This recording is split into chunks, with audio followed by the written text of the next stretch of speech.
السلام علیکم ورحمۃ اللہ وبرکاتہ۔ یہ آج ہمارا یہ چھٹا لیکچر ہے۔ سورہ انفال ہماری چل رہی ہے۔ اس سے پہلے ہم 2 رکوع پڑھ چکے تھے اور ابھی بھی جو ہے ہم آگے چل رہے ہیں، اور انشاءاللہ تعالی آج ہم رکوع نمبر 5 اور رکوع نمبر 6 کو کمپلیٹ کرنے کی کوشش کریں گے۔ رکوع نمبر 5 کی سب سے پہلے جو چیز ہے وہ ہم رکوع نمبر 5 کی اصل میں سب سے پہلے تلاوت کریں گے آیت نمبر 38 سے 44 تک کی۔ اس کے بعد جو ہے اس کے الکلمات و تراکیب ہوں گے، اور اس کے بعد اس کے سوالات جو اس کے اندر آئے ہیں ان کے بارے میں بات ہوگی۔ تو سب سے پہلے ہم جو ہے اس رکوع کی جو ہے درست تلفظ کے ساتھ تلاوت کریں گے، ٹھیک ہے؟ تلاوت کے بعد جو ہے وہ انشاءاللہ تعالی اس کا ترجمہ ہوگا، اور ترجمے کے بعد الکلمات و تراکیب ہوں گے۔ سب سے پہلے تلاوت۔ اعوذ باللہ من الشیطان الرجیم، بسم اللہ الرحمن الرحیم۔ سورہ انفال آیت 38 تا 44۔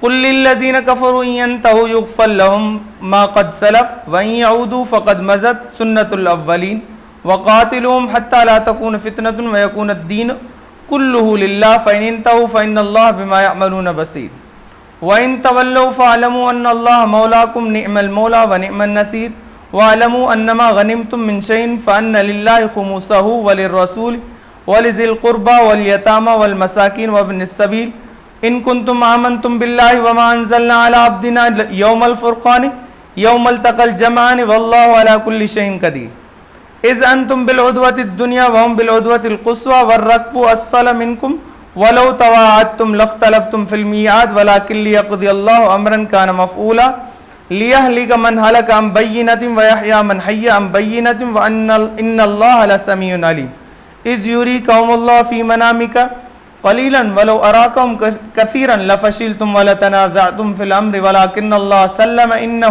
علیم بذات الصدور واذ یریکہم اذ التقیتم فی اعینکم قلیلا ویقللکم فی اعینہم لیقضی اللہ امرا کان مفعولا والی اللہ ترجع الامور صدق اللہ العظیم۔ اس کے بعد دوسرے نمبر پر اس رکوع کا ترجمہ ہے۔ رکوع میں کیا ہے کہ سب سے پہلے دیکھیں سورہ انفال چل رہی ہے، اور سورہ انفال کے اندر جو ہے وہ جنگ بدر کی بات چل رہی ہے، اور جنگ بدر کا پورا قصہ اور اس کے بارے میں مجاہدین کے بارے میں جو باتیں آ رہی ہیں، نبی صلی اللہ علیہ وسلم کے بارے میں جو باتیں آ رہی ہیں وہ اللہ تعالیٰ بیان کرتے جا رہے ہیں۔ تو سب سے پہلے ترجمے پر آئیں۔ قل للذین کفروا ان ینتہوا یغفر لهم، اے پیغمبر صلی اللہ علیہ وسلم کفار سے کہہ دو اگر وہ اپنے افعال سے باز آ جائیں تو جو ہو چکا انہیں معاف کر دیا جائے گا۔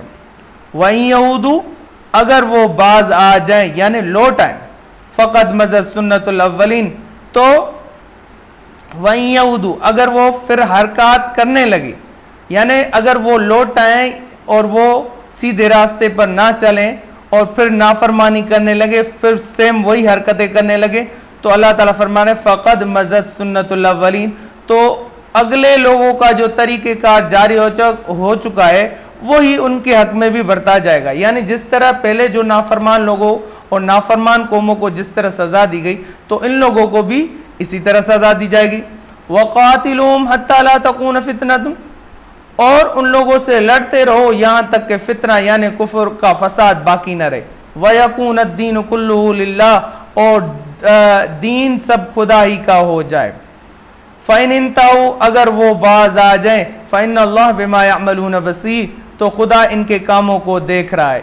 وَإِن تَوَلَّوْا، اگر وہ روگردانی کریں یا اپنی بات سے پھر جائیں، فَاعْلَمُوا، تو جان لو، أَنَّ اللَّهَ مَوْلَاكُمْ، بے شک خدا تمہارا حمایتی ہے، نعم المولا، وہ بہت اچھا حمایتی اور دوست ہے، وَنِعْمَ النَّصِيرُ، اور بہت اچھا مددگار ہے۔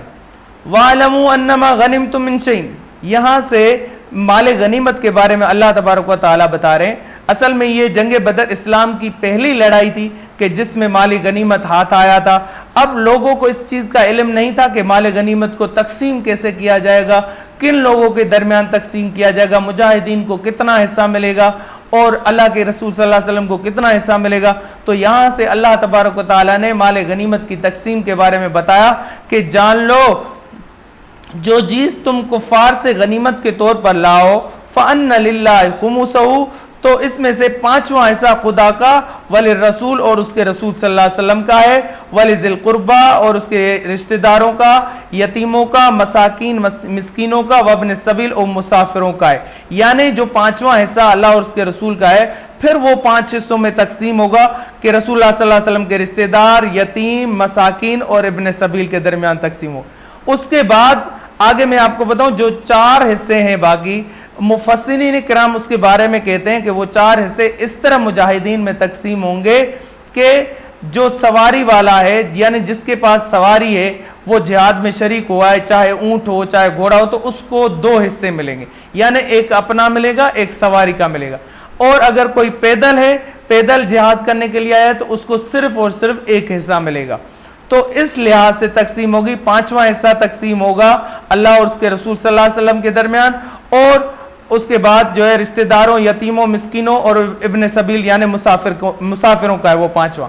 باقی 4 حصے مجاہدین میں اس طرح برابر برابر تقسیم ہوں گے کہ سواری والے کو 2 حصے ملیں گے, یعنی ایک اپنا ایک سواری کا, اور جو پیدل ہوگا اس کو ایک حصہ دیا جائے گا. ٹھیک ہے.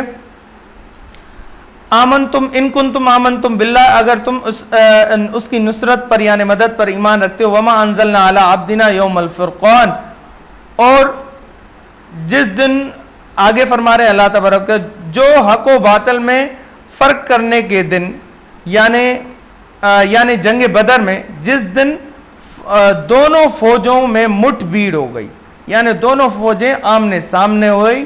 واللہ علی کل شیء قدیر, اور بے شک خدا ہر چیز پر قادر ہے. یعنی اللہ تبارک تعالیٰ نے اپنے بندے محمد صلی اللہ علیہ وسلم پر جو چیز نازل فرمائی جنگ بدر میں, جس دن دونوں فوجیں آپس میں مقابلہ ہوئیں, اللہ تعالیٰ ہر چیز پر قادر ہے کہ اللہ تبارک تعالیٰ نے مسلمانوں کی اور نبی صلی اللہ علیہ وسلم کی مدد کے لیے آسمانوں سے فرشتے نازل فرمائے اور بہت ساری مدد کی. اذ انتم بالعدوۃ الدنیا, کہ جس وقت تم مدینے سے قریب کے ناکے پر تھے, وہم بالعدوۃ القصویٰ, اور کافر جو تھے وہ بعید کے ناکے پر تھے, یعنی وہ بہت دور تھے. قافلہ تم سے نیچے اتر گیا, جس قافلے کے لیے مسلمان نکلے تھے کہ اس کو معاشی طور پر کمزور کرنے کے لیے اس سے سارا سامان تجارت جو ابو سفیان کا قافلہ تھا اس سے چھین لیا جائے, تو اللہ تعالیٰ فرما رہے کہ جو کافر بعید کے ناکے پر تھے اور قافلہ تم سے نیچے اتر گیا تھا, وَالرَّكْبُ أَسْفَلَ مِنْكُمْ وَلَوْ تَوَاعَدْتُمْ لَاخْتَلَفْتُمْ فِي الْمِيعَادِ, اگر تم جنگ کے لیے آپس میں قرارداد کر لیتے تو وقت متعین پر جمع ہونے پہ تقدیم و تاخیر ہو جاتی, یعنی دیر ہو جاتی. وَلَكِنْ لِيَقْضِيَ اللَّهُ أَمْرًا كَانَ مَفْعُولًا, لیکن خدا کو منظور تھا کہ جو کام ہو کر رہنے والا تھا اسے کر ہی ڈال. کیا خدا کو منظور تھا؟ خدا کو یہ منظور تھا کہ مسلمان چاہتے تھے کہ وہ اس قافلے کا مقابلہ کریں جو ابو سفیان کا تجارتی سامان کے ساتھ لیس تھا اور ان کے پاس کوئی ہتھیار نہیں تھا, لیکن اللہ تبارک و تعالیٰ چاہتے تھے کہ مسلمانوں کا مقابلہ اس لشکر کے ساتھ ہو جائے کفار کے جو ابو جہل کی نگرانی میں ہتھیاروں کے ساتھ لیس ہے. یعنی کہ مقابلہ جب مقابلے والے کے ساتھ ہوگا تو ہی نتیجہ اچھا رہے گا نا. ایک شخص اگر کسی بغیر ہتھیار والوں کے ساتھ جا کے اوپر گن لے کر کھڑے ہو جائے تو وہ مقابلہ نہیں کہلائے گا, کیونکہ ان کے پاس صرف اور صرف سامان تھا اور کوئی ہتھیار نہیں تھا. اس لیے اللہ تعالیٰ نے فیصلے کو تبدیل کیا کہ دوسرا جو قافلہ ابو جہل تھا اپنے لشکر کو بچانے کے لیے آ رہا تھا, اس کے ساتھ اللہ تعالیٰ نے جا کے بدر کے مقام پر مسلمانوں کو اور اس ابو جہل کے لشکر کو آپس میں مد مقابل کیا. لِيَهْلِكَ مَنْ هَلَكَ عَنْ بَيِّنَةٍ, تاکہ جو مرے بصیرت پر یعنی یقین جان کر مرے, وَيَحْيَا مَنْ حَيَّ عَنْ بَيِّنَةٍ, اور جو جیتا رہے وہ بھی بصیرت پر یعنی حق پہچان کر جیتا. وَإِنَّ اللَّهَ لَسَمِيعٌ عَلِيمٌ, اور کچھ شک نہیں کہ خدا سنتا جانتا ہے. اذ یریکہم اللہ فی منامک، اس وقت خدا نے تمہیں خواب میں کافروں کو دکھایا، قلیلاً بہت کم دکھایا، ولو اراکہم کثیراً لفشلتم، اگر وہ بہت کر کے دکھاتا تو تم لوگ جی چھوڑ دیتے، یعنی جینا چھوڑ دیتے، وَلَتَنَازَعْتُمْ فِي الْأَمْرِ، اور جو کام درپیش تھا اس میں جھگڑنے لگتے کہ کیسے جنگ کرے ہم تھوڑے سے مسلمان اتنے سارے کفار کے ساتھ، وَلَكِنَّ اللَّهَ سَلَّمَ، لیکن خدا نے تمہیں اس سے بچا لیا، إِنَّهُ عَلِيمٌ بِذَاتِ الصُّدُورِ، بے شک اللہ تعالیٰ وہ جو ہے وہ تمہارے سینوں کی باتوں سے واقف ہے۔ وَإِذْ يُرِيكُمُوهُمْ إِذِ الْتَقَيْتُمْ فِي أَعْيُنِكُمْ قَلِيلًا، اور اس وقت جب تم ایک دوسرے کے مقابل ہوئے تو کافروں کو تمہاری نظروں میں تھوڑا کر کے دکھانا تھا، وَيُقَلِّلُكُمْ فِي أَعْيُنِكُمْ،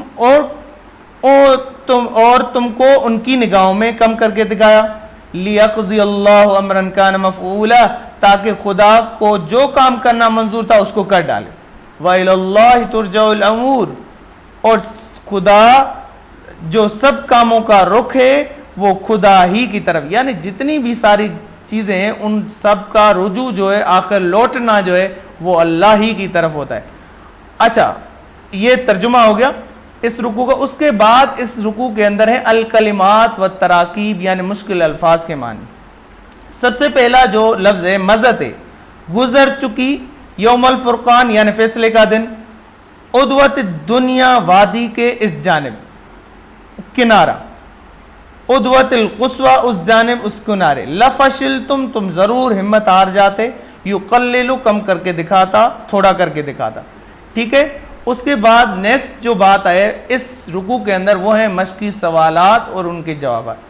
اس رکوع کے اندر جو سب سے پہلے سوال آیا ہے وہ سب سے پہلے سوال آیا ہے وہی جس کے بارے میں نے ترجمے میں آپ کو بتایا کہ سبق میں مال غنیمت کی تقسیم کے بارے میں کیا کیا۔ سورہ انفال کے اندر اللہ تعالیٰ ارشاد فرماتے، پہلے ترجمہ میں آپ کو بتا، جان رکھو جو کچھ تمہیں مال غنیمت کے طور پر حاصل ہوا ہے اس کا 5واں حصہ اللہ اور اس کے رسول، قریبی رشتہ داروں، یتیموں، مسکینوں اور مسافروں کے لیے۔ اس کا مطلب یہ ہوا کہ مال غنیمت کے 5 حصے کیے جائیں گے۔ جواب کو غور سے سنیے گا اور نوٹ کیجئے گا۔ اس کا مطلب اس آیت جو ترجمہ ہے اس کا مطلب یہ ہے مال غنیمت کے 5 حصے کیے جائیں گے، اس میں 5واں حصہ الگ کر لیا جائے گا اور باقی 4 حصے جہاد میں شریک ہونے والوں میں تقسیم کر دیے جائیں گے، اور 2 حصے سوار کے لیے ہوتے ہیں، ایک مجاہد کا ایک اس کے گھوڑے کا، ٹھیک ہے۔ تو یاد رکھیے گا دوبارہ کہ مال غنیمت کے 5 حصے کیے جائیں گے، اس میں سے 5واں حصہ الگ کیا جائے گا، یعنی وہ اللہ اور اس کے رسول کا، اس کے رشتہ داروں کا، یتیموں کا، مسکینوں کا اور مسافروں کا ہے، ٹھیک ہے۔ باقی جو 4 حصے ہیں وہ جہاد کرنے والوں میں اس طرح تقسیم کیے جائیں گے کہ 2 حصے سوار کے لیے ہوتے ہیں، یعنی ایک حصہ اس کا اپنا، ایک حصہ اس کی سواری کے لیے، اور پیدل والے کو ایک حصہ ملے گا، ٹھیک ہے۔ اس کے بعد نیکسٹ دوسرا سوال ہے، اللہ تعالیٰ نے غزوہ بدر میں مسلمانوں کے لیے کس کس خصوصی انعام و احسان کا ذکر فرمایا؟ تو اس کا جواب سن لیجئے۔ نمبر 1، اللہ تعالیٰ نے غزوہ بدر میں مسلمانوں پر خصوصی انعام و احسان فرمائے۔ حضور صلی اللہ علیہ وسلم نے جنگ کی کامیابی کے لیے اللہ سے جو فریاد کی اللہ تعالیٰ نے اسے پورا فرمایا۔ غزوہ بدر کی رات اللہ تعالیٰ نے مسلمانوں پر نیند طاری کر دی جس سے وہ صبح تر و تازہ ہو گئے۔ دوسرے نمبر پر اللہ تعالیٰ نے میدان بدر میں بارش نازل فرمائی جس سے مسلمان پاک صاف ہو گئے۔ نمبر 3، اللہ تعالیٰ نے مسلمانوں کی ثابت قدم رکھنے کے لیے ان کی مدد کے لیے فرشتے آسمانوں سے نازل فرمائے۔ نمبر 4، نبی کریم صلی اللہ علیہ وسلم نے مٹھی بھر ریت کفار کی طرف پھینکی جو حکم خداوندی سے سب کی آنکھوں میں چلی گئی جس سے وہ گھبرا گئے۔ تو یہ آج کے اس رکوع کے سوالات تھے، اور اس کے بعد جو اس رکوع میں مفہوم والا سوال ہوتا ہے کہ وَقَاتِلُوهُمْ حَتَّى لَا تَكُونَ فِتْنَةٌ وَيَكُونَ الدِّينُ كُلُّهُ لِلَّهِ، اس کا میں آپ کو بتا دیتا ہوں۔ ویسے یہ مفہوم جو ہوتا ہے وہ طلباء کو خود گھر سے اپنی کاوش سے کرنا ہوتا ہے۔ تو اس آیت کا سب سے پہلے ترجمہ ہے کافروں سے لڑتے رہو یہاں تک کہ ان کا فتنہ باقی نہ رہے اور تمام دین اللہ کے لیے ہو جائے۔ اس آیت مبارکہ میں اصل میں 2 الفاظ قابل غور ہے، فتنہ یعنی کفر و شرک کی کاروائیاں، دین سے مراد اسلام۔ اس آیت مبارکہ میں مسلمانوں کو ہدایت دی گئی جب تک کفر و شرک کا خاتمہ نہیں ہو جاتا، مسلمانوں کے خلاف انتقامی کاروائیاں ختم ہو جائیں، اس وقت تک مسلمان جہاد کرے تاکہ کافروں کا پھیلایا ہوا فتنہ ختم ہو جائے اور اللہ کا دین ہر طرف پھیل جائے. ٹھیک ہے، تو اس رکوع کو آج ہم نے کمپلیٹ کر لیا. اس کے بعد رکوع نمبر جو 6 ہے، یعنی آیت نمبر 45 سے لے کر 48، ہم سب سے پہلے اس رکوع کی درست تلفظ کے ساتھ تلاوت کریں گے، اس کے بعد ترجمہ ہوگا. تو اعوذ باللہ من الشیطان الرجیم، بسم اللہ الرحمن الرحیم. یا ایھا الذین آمنوا اذا لقیتم فئۃ فاثبتوا واذکروا اللہ کثیرا لعلکم تفلحون. وَأَطِیعُوا اللَّهَ وَرَسُولَهُ وَلَا تَنَازَعُوا فَتَفْشَلُوا وَتَذْهَبَ رِیحُکُمْ وَاصْبِرُوا إِنَّ اللَّهَ مَعَ الصَّابِرِینَ. وَلَا تَکُونُوا كَالَّذِینَ خَرَجُوا مِنْ دِیَارِهِمْ بَطَرًا وَرِئَاءَ النَّاسِ وَیَصُدُّونَ عَنْ سَبِیلِ اللَّهِ وَاللَّهُ بِمَا يَعْمَلُونَ مُحِیطٌ. وَإِذْ زَيَّنَ لَهُمُ الشَّیطَانُ أَعْمَالَهُمْ وَقَالَ لَا غَالِبَ لَکُمُ الْیَوْمَ مِنَ النَّاسِ وَإِنِّی جَارٌ لَکُمْ فَلَمَّا تَرَأَتِ الْفِئَتَانِ نَکَصَ عَلَىٰ عَقِبَیْهِ وَقَالَ إِنِّی بَرِیءٌ مِنکُمْ انی ارا ما لا ترون انی اخاف اللہ واللہ شدید العقاب. صدق اللہ العظیم. اس کے بعد تلاوت کے بعد اب ہم آتے ہیں اس رکوع کے ترجمے کے اوپر. اس رکوع کا ترجمہ کریں گے، اس کے بعد پھر اس رکوع کے اندر جو کلمات اور مشکل الفاظ اور معنی ہیں اس پہ آئیں گے. اور پھر تو سب سے پہلے دیکھیں، اس میں جو ہے سب سے پہلے ہم آ رہے ہیں اس کے ترجمے پر. ترجمہ یہ کہ یا ایھا الذین آمنوا، مومنو جب کفار کی کسی جماعت سے تمہارا مقابلہ ہو جائے، فاثبتوا تو ثابت قدم رہو، واذکروا اللہ اور خدا کو بہت یاد کرو، کثیرن بہت یاد کرو، لعلکم تفلحون تاکہ مراد حاصل کرو، یعنی تمہارا تاکہ تم کامیاب ہو جاؤ. واطیعوا اللہ ورسولہ اور اللہ اور اس کے حکم پر چلو، ولا تنازعوا اور آپس میں جھگڑا نہ کرو، فتفشلوا تم کمزور ہو جاؤ گے، بزدل ہو جاؤ گے، وتذهب ريحكم اور تمہارا اقبال جاتا رہے گا، یعنی تمہاری طاقت ختم ہو جائے گی. کیونکہ جب ایک دوسرے کا مقابلہ کرنے والے لوگ جب آپس میں لڑنے لگے گے تو ظاہر ہے دوسرے لوگ سمجھیں گے مد مقابل والے کہ یہ لوگ آپس میں ہی نہیں بنتے تو ہمارا کیا مقابلہ کریں. اس سے طاقت کمزور ہو جاتی ہے. اس لیے ہمیشہ جب دوسرے کا مقابلہ کیا جائے فی الحال آپس میں لڑنا نہیں چاہیے، جھگڑا نہیں کرنا چاہیے، ڈٹ کے دوسرے کا مقابلہ کرنا چاہیے. تو اللہ فرما رہے تمہارا اقبال جاتا رہے گا، جو تمہاری طاقت ہے نا وہ ختم ہو جائے گی. وَاصْبِرُوا اور صبر سے کام لو، ان اللہ مع الصابرین اور خدا صبر کرنے والوں کا مددگار ہے. وَلَا تَكُونُوا كَالَّذِينَ خَرَجُوا مِنْ دِيَارِهِمْ بَطَرًا وَرِئَاءَ النَّاسِ اور ان لوگوں جیسے نہ ہونا جو اتراتے ہوئے یعنی تکبر کرتے ہوئے یعنی حق کا مقابلہ کرنے کے لیے نکلے تو ہیں لیکن کیا کریں، كَالَّذِينَ خَرَجُوا مِنْ دِيَارِهِمْ بَطَرًا یعنی اتراتے ہوئے تکبر کر، وَرِئَاءَ النَّاسِ لوگوں کو دکھاوے کے لیے کہتے ہیں کہ ہم جا رہے ہیں جنگ کرنے کے لیے، وَيَصُدُّونَ عَنْ سَبِيلِ اللَّهِ اور لوگوں کو خدا کی راہ سے روکتے ہیں، وَاللَّهُ بِمَا تَعْمَلُونَ مُحِيطٌ اور اعمال یہ کرتے ہیں خدا ان پر احاطہ کیا ہوا ہے، جو وہ کرتے ہیں اللہ تعالیٰ ان کا گھیراؤ کیا ہوا ہے. وَإِذْ زَيَّنَ لَهُمُ الشَّيْطَانُ أَعْمَالَهُمْ جب شیطانوں نے ان کے اعمال ان کو آراستہ کر کے دکھائے یعنی خوبصورت کر کے دکھائے کہ تو تم لوگ جو کر رہے ہو وہ بہت اچھا کر رہے ہو. وَقَالَ لَا غَالِبَ لَكُمُ الْيَوْمَ مِنَ النَّاسِ اور کہا کہ آج کے دن لوگوں میں سے کوئی تم پر غالب نہ ہوگا. شیطان نے کیا کیا تھا، وہ کسی کافر سردار کی شکل اختیار کر کے جنگ بدر میں آ گیا تھا اور کفار کو تسلی دی، کہا کہ تم پر کوئی غالب نہیں ہو سکتا، تم میرے پیچھے آ جاؤ.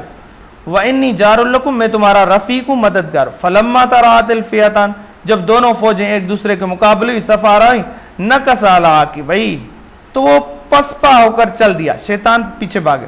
وَقَالَ إِنِّی بَرِیءٌ مِّنکُم کہنے لگا مجھے تم سے کوئی واسطہ نہیں.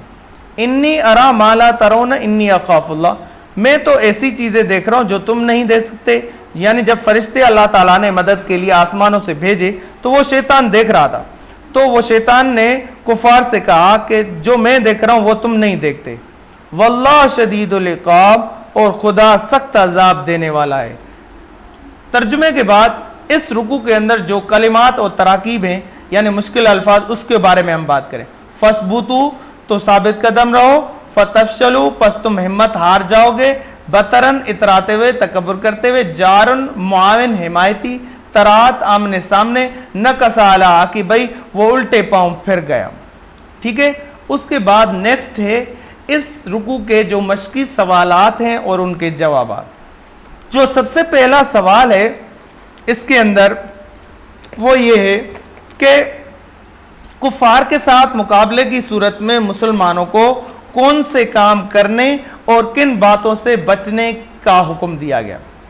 تو سب سے پہلے اس کا جواب سن لیں. کفار کے ساتھ مقابلے کی صورت میں مسلمانوں کو چند باتوں سے بچنے کا کہا گیا اور چند باتیں سے بچنے کا کہا گیا اور چند باتیں کرنے کے لیے. اچھا نمبر 1 کرنا کیا ہے، وہ کون سی باتیں ہیں، وہ یہ چیزیں. سب سے پہلے ثابت قدم رہو. نمبر 2 خدا کو کثرت سے یاد کرو. نمبر 3 خدا اور اس کے رسول صلی اللہ علیہ وسلم کے حکم پر چلو. نمبر 5 آپس میں جھگڑا نہ کرو. نمبر 6 صبر سے کام لو. تو یہ 6 وہ باتیں ہیں جن کے کام کرنے اور جن باتوں سے بچنے کے لیے اللہ تبارک و تعالیٰ نے مسلمانوں کو حکم دیا. نیکسٹ سوال ہے غزوہ بدر میں مسلمانوں کی نصرت کے لیے نازل ہونے والے فرشتوں کو دیکھ کر شیطان کا رد عمل کیا تھا. اس کا جواب یہ جب شیطان نے ان کے اعمال کو آراستہ کر کے دکھایا اور کہا یہ وہی آیت کا ترجمہ، آج کے دن لوگوں میں سے کوئی تم پر غالب نہ ہوگا اور میں تمہارا رفیق ہوں یعنی دوست ہوں. لیکن جب دونوں فوجوں کا مقابلہ شروع ہوا تو وہ الٹے پاؤں پھر گیا اور کہنے لگا مجھے تم سے کوئی واسطہ نہیں، کیونکہ میں تو ایسی چیزیں دیکھ رہا ہوں جو تم نہیں دیکھ سکتے. مجھے تو خدا سے ڈر لگتا ہے اور خدا سخت عذاب دینے والا ہے. میں نے آپ کو بتایا کہ وہ بنی کنانہ کا ایک سردار تھا، تو اس کی شکل میں شیطان آیا تھا کفار کی طرف اور جنگ بدر میں، اور ان سے کہنے لگا آج کے دن تم پر کوئی غالب نہیں ہوگا، تم میرے پیچھے آ جاؤ مقابلہ کر. لیکن جب شیطان نے دیکھا کہ آسمان سے فرشتوں کی جماعتیں نازل ہو رہی اور وہ مسلمانوں کی مدد کر رہی ہے اور وہ کفار کی گردنیں اڑا رہی ہیں، تو یہ بھاگ گیا پیچھے اور اس نے کہا کہ میرا تم سے کوئی واسطہ نہیں ہے اور جو میں چیز دیکھ رہا ہوں وہ تم نہیں دیکھ سکتے، اور آگے کہا کہ خدا سخت عذاب دینے والا ہے. تو شیطان ڈر کر میدان چھوڑ کر بھاگ گیا. اس کے بعد جو ہے یہ آج کے سوالات تھے. اس میں بیٹا آخر میں ہر رکوع میں کسی رکوع میں نہیں ہوتا، لیکن آخر میں تقریباً رکوع کے اندر مفہوم ضرور ہوتا ہے. میں آپ کو پہلے بھی بتایا کہ مفہوم اصل میں وہ طلبہ کی اپنی کاوش اور محنت سے کرنے کا ہوتا ہے، کیونکہ یہ کلاس ایسی ہے کہ اس میں دیکھیں اب سے اگر 1-2 کلاس یا 3 ہوتی ہے تو اس میں یہ ہوتا ہے کہ ٹیچر ان کو بتاتا ہے کہ بیٹا آنسر ایسے لکھیں ایسے لکھیں. لیکن جب جیسے سینئر سیکشن آ جاتا ہے 8 کلاس کے اوپر، تو اب کیا ہوتا ہے، اب طلباء کو یہ کوشش ہونی چاہیے طلباء کی کہ زیادہ سے زیادہ ہم یہ کوشش کریں کہ ہم جواب کو خود ڈھونڈنے کی کوشش کریں، کیونکہ جواب جو ہوتا ہے وہ اسی پیراگراف کے اندر ہوتا ہے جو ہم پڑھ رہے ہوتے ہیں، جہاں سے سوال نکل رہا ہوتا ہے نا، جواب بھی وہی ہوتا ہے. کبھی بھی ایسا نہیں ہوتا کہ آپ کو ایسا سوال دے دے 6 یا پیپر میں کہ جس کا جواب آپ نے پڑھا ہی نہ ہو، نہ آپ نے کبھی سنا ہو، نہ آپ کی کتاب میں موجود. ایسا نہیں ہوتا، بہت کم ہوتا ہے ایسا، بلکہ ہوتا ہی نہیں ہے، کیونکہ ہمیشہ سوال وہ کیا جاتا ہے جو آپ نے پڑھا ہوتا ہے. تو یہ جو مفہوم والی آیتیں ہوتی ہیں وہ آپ کسی تفسیر کے اندر سے دیکھ کے اور آپ کو یاد کرنی ہوتی ہیں، اور آپ تفسیر میں ان کو اچھے سے یاد کریں اور ضرور ان کی تفسیر بھی دیکھیں. تو میں آپ کو مختصر طور پر بتا دیتا ہوں کہ کون سی آیات ہیں جن کی اس رکوع کے آخر میں آپ کو تفسیر کرنی ہے اور آپ کو اس کا مفہوم لکھنا ہے. وہ دیکھیں بورڈ کے اندر پہلے بھی بتا چکا ہوں کہ یہ شامل نہیں ہے کہ کبھی مفہوم نہیں آیا، لیکن چونکہ F6 کہتی ہے سبق کے اندر موجود ہے کہ اس کی جو آیات کا جو مفہوم ہے وہ بچے گھر سے کر کے آئیں گے، اس لیے آپ کو یہ کرنا ہوگا کیونکہ یہ سبق کا اور لیسن کا حصہ ہے. باقی امتحان میں آتا ہے نہیں آتا وہ بورڈ فیصلہ کرے گا. تو آپ اس کا مفہوم ضرور لکھیے گا اور نوٹ بھی کیجیے گا، میں چیک کروں گا اور یاد بھی کیجیے گا. سب سے پہلی آیت ہے یا ایھا الذین آمنوا اذا لقیتم فئۃ فاثبتوا واذکروا اللہ کثیرا لعلکم تفلحون. بات وہی ہے جو سوالات کے اندر جوابات ہے، اگر ان کو غور کریں گے تو آپ کو اس کا مفہوم بھی سمجھ میں آ جائے. اللہ تعالیٰ جو مومنین کو حکم دے رہے ہیں کہ کیا کیا کرنا ہے وہ چیز بیان کی گئی ہے اور کچھ بھی نہیں ہے اس میں خاص. تو سب سے پہلے کیا ہے، جب کفار کی کسی جماعت سے تمہارا مقابلہ ہو تو ثابت قدم رہو اور خدا کو یاد کرو تاکہ مراد حاصل. اصل میں اس کا مفہوم یہ ہے کہ ثابت قدم رہو، اللہ کو کثرت سے یاد کرو، اللہ اور اس کے رسول کی اطاعت کرو، صبر سے کام لو، آپس میں جھگڑا نہ کرو، اپنے گھروں سے اتراتے ہوئے یعنی تکبر کرتے ہوئے اور دکھاوا کرتے ہوئے نہ نکلو. تو یہ چیز ہے، ٹھیک ہے. اس کے بعد دوسری آیت ہے وَأَطِیعُوا اللَّهَ وَرَسُولَهُ وَلَا تَنَازَعُوا فَتَفْشَلُوا وَتَذْهَبَ رِیحُکُم. اس میں بھی وہی چیز ہے کہ مومنین کو تمام امور میں عموماً حالت جنگ میں خصوصاً اللہ اور اس کے رسول کی اطاعت کرنی چاہیے. جنگ کرتے ہوئے بھی حدود اللہ سے تجاوز نہیں کرنا چاہیے. اس کے ساتھ ساتھ مومنین کو آپس میں جھگڑا نہیں کرنا چاہیے. اس سے منع فرمایا کیونکہ میدان جنگ میں آپس کا لڑائی جھگڑا خطرناک ثابت ہوتا ہے. اس سے ایک طرف تو ہمت کم پڑ جاتی ہے اور انسان بزدل ہو جاتا ہے، اور دوسرا دشمن پر مسلمانوں کا رعب و دبدبہ ختم ہو جاتا ہے. اگر لڑائی کی نوبت آئے تو صبر سے کام لینا چاہیے. اس کے بعد جیم آیت میں وَلَا تَكُونُوا كَالَّذِينَ خَرَجُوا مِن دِيَارِهِمْ بَطَرًا وَرِئَاءَ النَّاسِ کہ ان لوگوں جیسے نہ ہونا جو اپنے گھروں سے اتراتے ہوئے یعنی تکبر کرتے ہوئے نکلتے ہیں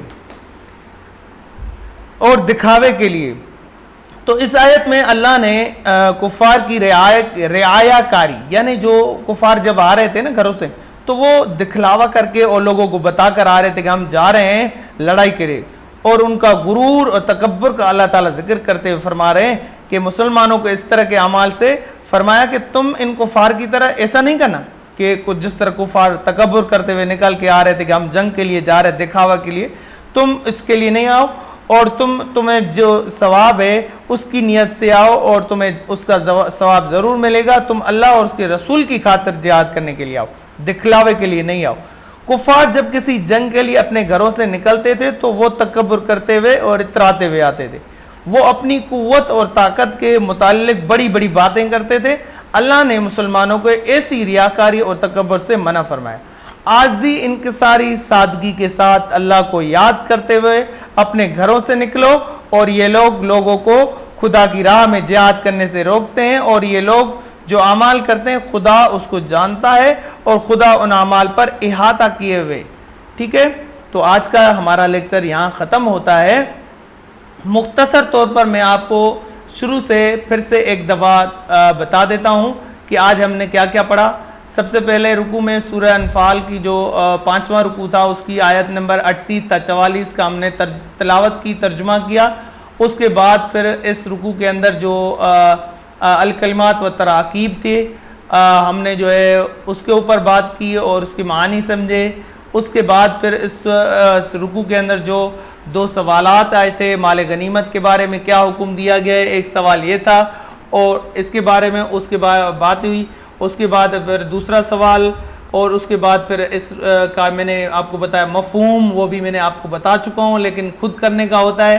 پھر رکوع نمبر 6 پہ ہم آئے، پھر اس کی ہم نے تلاوت کی. اس کے بعد تلاوت کے بعد کلمات و تراکیب ترجمہ کیا، پھر کلمات و تراکیب اور پھر مشقی سوالات ان کے جوابات کیے. تو آج کا ہمارا سبق یہاں ختم ہوتا ہے. انشاءاللہ دوسرے سبق میں ہم آپ کے ساتھ ہوں گے. تب تک کے لیے اجازت دیجیے گا. اللہ حافظ.